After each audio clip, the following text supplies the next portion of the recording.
So hello guys, this is the part number two. This is the second video, so I'm going to continue with reading the subtitles of the same video. Deliberate intentional emotion, a walk around the block, a stretch in the morning, a short workout in your living room, wherever you can do it. And then do it again tomorrow. Because movement creates momentum and momentum creates motivation. And motivation. That's what makes you unstoppable. Here is a principle I live by. Treat your body like a performance machine, not a storage unit. Feed it well, rest it, well move it daily. You will be amazed how different life feels when your body is firing on all cylinders. You speak with more confidence, you think more clearly, you show up stronger, and people can feel it. Let me remind you success is not just mental, it is physical. When your body is neglected, everything suffers. But when your body is strong, everything elevates. So here's your action step. Move for 20 minutes a day. Start small, but start now. Stretch, walk, run, dance, train. Just move. Because motion breathes life into your purpose. And purpose without energy is just a wish. You wanna lead, you wanna build, you wanna inspire, then master your energy and start with moving your body. Habit 4, review your goals daily. Let me share something with you that separates the ordinary from the exceptional. Goals are like magnets. They'll push you toward in the future, but only if you keep them in front of you. Only if you remind yourself every single day what you're aiming for. Now let me ask, do you know where you're going? And better yet, have you looked at it today? Because here is what I have learned. Most people don't fail for lack of goals.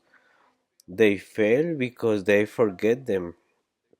They write them down once, get excited, then bury them in a driver and call it ambition. But I'll tell you this, a goal not review is a goal soon replaced by distractions, replaced by doubt, replaced by the noise of the world, pulling you in every direction but your own. Here is what I did every morning before the world had the chance to speak. I reviewed my goals, I read them, I visualized them, I felt them. Why? Because it reminded me who I was, where I was going, and why it mattered. See, goals aren't just tasks, they are targets. And if you don't aim daily, you'll drift weakly and fail early. Now let me make this simple. Pick your top three goals right now. Big or small, personal or professional, doesn't matter. And starting tomorrow morning. Do this. Okay, I'm sorry. There is enough.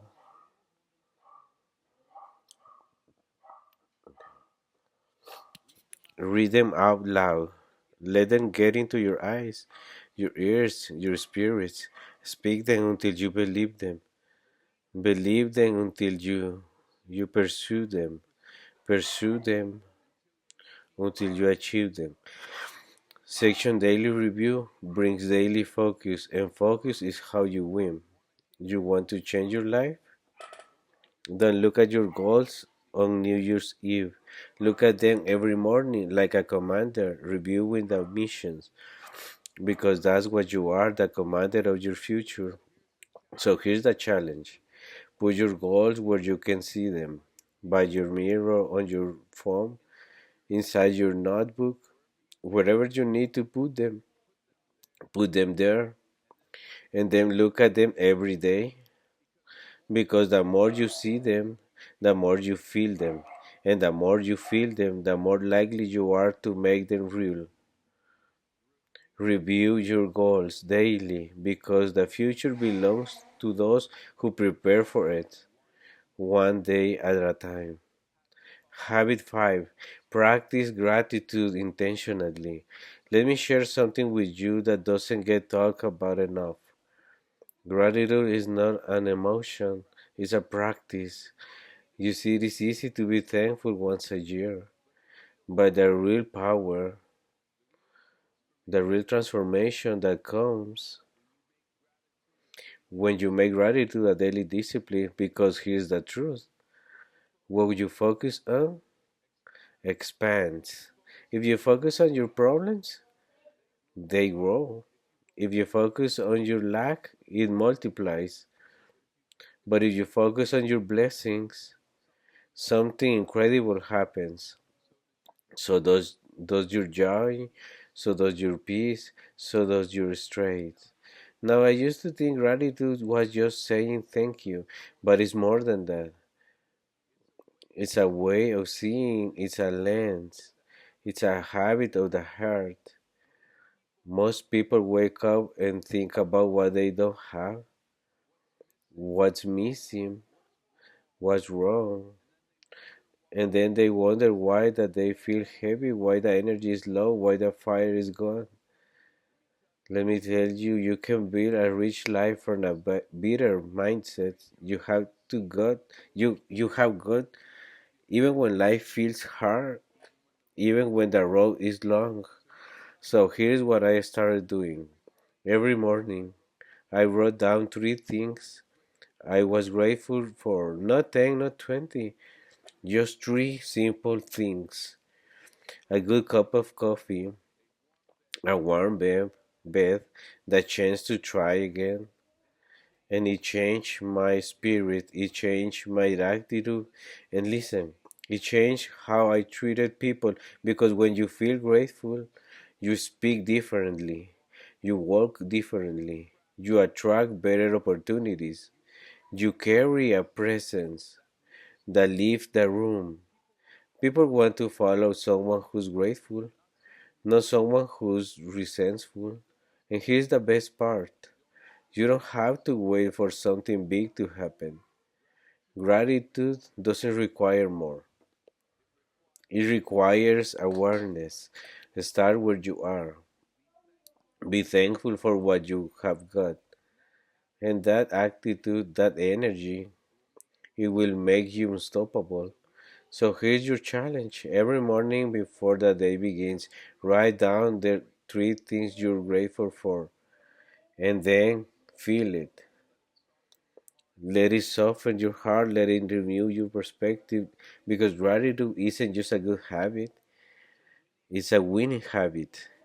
And learn to thankful for everything while you pursue all that you want.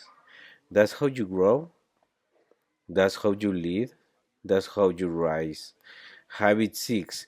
Speak with purpose and positivity. Let me tell you something. I learned the hard way. Your words are seeds, and every time you speak, you plant something. Now the question is, what are you planting? You see, some people speak like it doesn't matter. They gossip, they complain, they criticize, and they wonder why their life feels heavy, why their relationships fall apart, and why opportunity keeps slipping by. But I tell you what I discovered. Words do two major things. They provide food for the mind and they create light for understanding. What you say becomes what you believe, and what you believe becomes what you live. So if you want to raise the quality of your life, you have to get the raise the quality of your speech. I'm not talking about sweet talk or fake positivity. I'm talking about speaking with purpose, speaking with vision, speaking with kindness, intention, and clarity. Because here's the truth: negative words will destroy your confidence faster than failure ever could. And on the other hand, a word of courage, a word of belief, a word of vision that can change a life, yours, someone else. So I made it a habit. I watch my mouth. I train myself to speak about what I wanted, not what I fear. I encourage others. I even when I felt discouraged and I chose to speak life, no limitation. Let me challenge you right now. How do you speak about yourself? Do you say, I'm always tired? I can do this? Nothing even works for me. Those aren't just statements, they are agreements. And your life will rise or fall to the level of your words. But speak with belief, speak with hope, speak with vision, and watch your lives begin to mirror that energy. Here's your habits every day. Say something positive about your future. Say something encouraging to someone else. And say something honest that moves you forward. Thank you guys. I think I'm finished with the video. So that's it for today. Have a great afternoon. Bye bye.